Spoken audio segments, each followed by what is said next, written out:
Hello, we're going to get started on our read aloud of Mouse and the Motorcycle. We are on chapter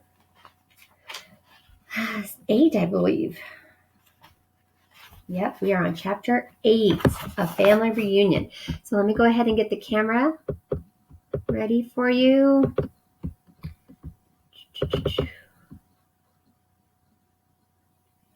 All right. Okay, so chapter 8, A Family Reunion. The next thing Ralph knew, his mother was shaking him by the shoulder. "Wake up," she said. "Ralph, wake up!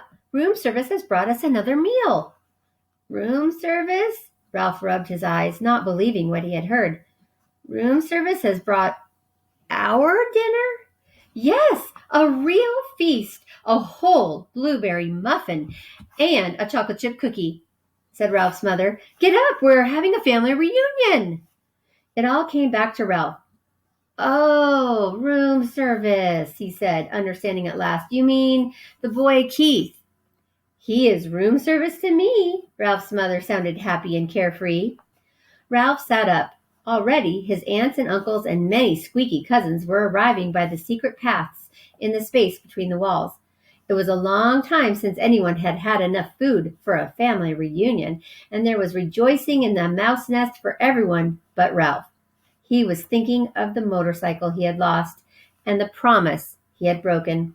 He had a dull, heavy feeling in the pit of his stomach, and he did not feel like celebrating.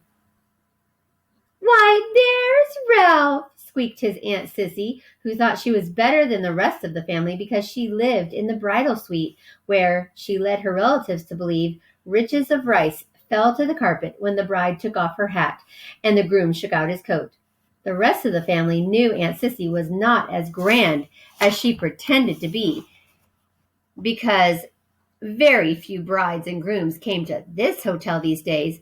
"My, how you've grown!" Ralph never knew what to say when people told him how he had grown. "Well, well, if it isn't Ralph," said Uncle Lester, who had a nest inside the wall of the housekeeper's office, where the maids dropped donut crumbs every morning at 10 o'clock when they had their coffee. "What's this I hear about you riding up and down the halls on a motorcycle?" Uncle Lester had a way of saying the wrong thing at the wrong time. "My land, a motorcycle," said old Aunt Dorothy. "Isn't that pretty dangerous?" "Wouldn't mind riding one myself if I were a few years younger," said Uncle Lester. All the little cousins came crowding around Ralph. "Show us your motorcycle," they squeaked. "We want to ride it. Come on, give us a ride on your motorcycle, Ralph. Huh, Ralph? Come on, Ralph, please." Ralph knew he was expected to be polite to all his relatives, even the squeaky little cousins. "Well," embarrassed and ashamed, he looked down at the floor. "I sort of lost the motorcycle in a pile of sheets and pillowcases." "Lost the motorcycle? Oh, Ralph!" cried his mother, genuinely alarmed. Ralph knew what she was thinking. Did this mean the end of room service? Did she have to go back to pilfering crumbs for his brothers and sisters? So pilfering is a word we're going to need to pay attention to for our reading question of the day. Pilfering means to, scurry around scavenging anything you can find, any little bits and crumbs. "That's a young mouse for you," said tactless Uncle Lester. "Can't take care of anything." "If anybody asks me, I think it's a good idea. It's a good thing he lost it," said Aunt Dorothy. "Riding a motorcycle's just plain foolhardy." So foolhardy, it means that you're being foolish.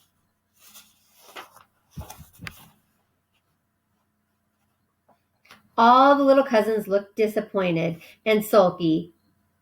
"I don't think he ever had a motorcycle," said one. "I bet he just made it up," said another, and the rest agreed. Ralph felt terrible. The family reunion swirled on around him. The muffin and cookie were divided. Cousins fought over the blueberries. Uncles, usually overweight uncles, asked for second helpings. Everyone talked at once. The little cousins finished their dinner and went racing around the mouse nest. The aunts and uncles raised their voices to be heard above the racket their children made. Suddenly, there came from the knothole a noise that drowned out the squeaks and squeals of young mice at play. Shh! Not a mouse moved. They looked at one another, too terrified to speak. Psst! Hey, Ralph, come on out, whispered Keith at the entrance to the mouse nest. Ralph's mother gave him a little shove, but no one spoke. With heavy feet, Ralph walked to the knothole, but he did not go into room 215. What do you want? He asked. You and your family better be quiet in there or my mother will hear you. You know how she is about mice, Keith said. I don't know why people say things are as quiet as mice. You sound like a pretty noisy bunch to me. Behind Ralph, his relatives began to tiptoe quietly away to their own homes, leaving his mother to do all the cleaning up. Did you have a nice picnic? Ralph asked, dreading what he must tell the boy. Yes, we saw an old mining town with a real jail with bars on the windows. Keith reached into his pocket and pulled out something curved and hard and white with a rubber band fastened to it with a piece of Scotch tape. I brought you a present, he said. Come on out. Puzzled and curious, Ralph squeezed through the knothole. What is it? He asked. Whatever the object was, he had never seen anything like it.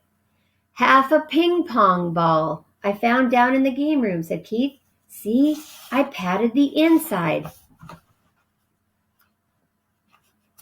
I patted the inside with thistledown and anchored the rubber band to the top with Scotch tape. What for? Ralph still did not understand. A crash helmet for you. Keith set the half of ping-pong ball on Ralph's head and slipped the rubber band carefully around his whiskers until it rested under his chin. There, that's just right. You need it big so there will be plenty of room for your ears. When you ride a motorcycle, you need a crash helmet. Ralph peered at Keith from under his new crash helmet, which rested lightly on his head. He knew he looked every inch a motorcycle racer, but he never in his whole life had he felt so ashamed. He longed to crawl into his hole and never face Keith again, but his conscience, which until now he did not know he had, would not let him. So what is your conscience? Isn't it that little voice in your head that tells you right from wrong, what you should or shouldn't do? Some people ignore their conscience and they just do what they want to do. And then sometimes they're like, I should have listened to myself. There was nothing to do but stand there in his fine new crash helmet and confess. You might as well know, he told Keith. I lost the motorcycle. Lost the motorcycle? Keith, who had been kneeling, sat back on his heels. But how? I rode it, by mistake, into a pillowcase in a heap of linen on the floor, and it got dumped into the laundry hamper, confessed Ralph. You rode it into the pillowcase, repeated Keith. But you weren't supposed to ride it in the daytime. You promised. I know, agreed Ralph miserably. I didn't exactly mean to ride it. But you did. Keith's voice was accusing. Well, you see, the maid was vacuuming under the bed and I, began Ralph and stopped. Oh, what's the use? I rode it and I lost it and it's probably gone to the laundry by now, and I'm sorry. The boy and the mouse were silent. Both were thinking about the little motorcycle with its clean lines and pair of shining chromium exhaust pipes.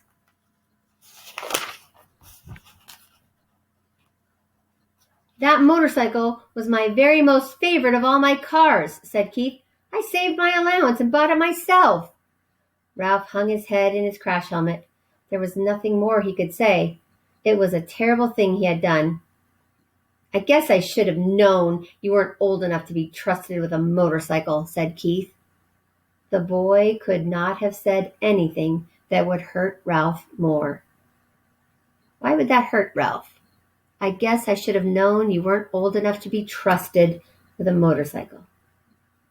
That really hurt Ralph and made him feel like Keith has no confidence in him that he's responsible or good or keeps his promises or anything. So his heart's broken a little bit. His heart's broken for Keith, but his heart's also broken for himself because Keith doesn't believe in him anymore. Oh, very sad. All right. We have some vocabulary words to be thinking about. Pilfering, looking for little bits of crumbs. Foolhardy, being foolish or full of foolish thoughts. And conscience, that little part of your brain that tells you right from wrong. It tries to talk to you and give you advice. It's like a voice in your head that you hear that sounds just like you, but you're actually not talking. All right, let's go back to our camera. All right, so I'm going to head over to our reading questions of the day and enter these 3 questions in so you can take your test today or your quiz today. And then I'm going to head over to math. So I hope you enjoyed today's reading, and I will see you in math.